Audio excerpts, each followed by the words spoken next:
Through the use of surface edit, color options, and relief depth, SoftPlan allows you to modify and change the colors of existing textures within 3D.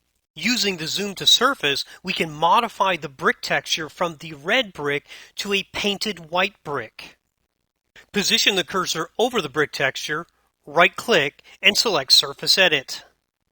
As shown, the existing texture is currently displayed as red brick. Here, texture options such as relief depth will be in play as we modify the surface color of the brick.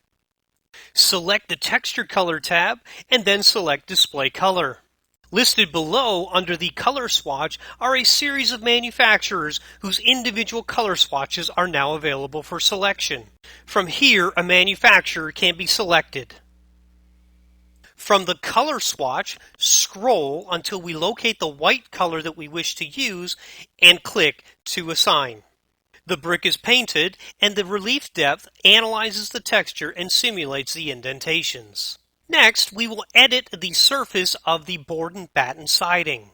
Once again, right-click on the surface and select Surface Edit for the texture.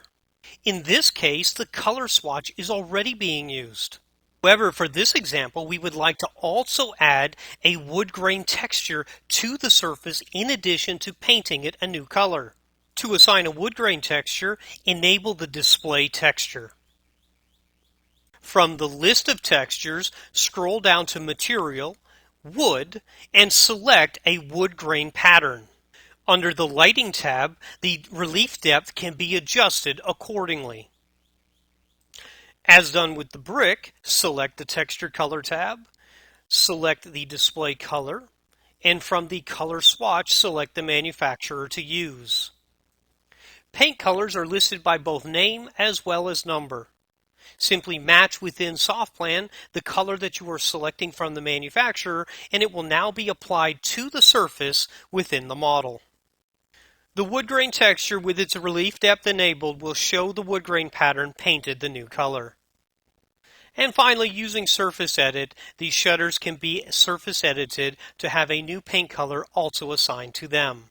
A wood grain texture is already assigned, so a texture is not needed to be modified here. Rather, the color swatch can be modified to the manufacturer as before, and then from the list of color patterns within that manufacturer's list, a new color can be assigned to the shutters. Finally, under the Lighting tab, a relief depth can be assigned so that the wood grain texture is visible. That's all there is to it.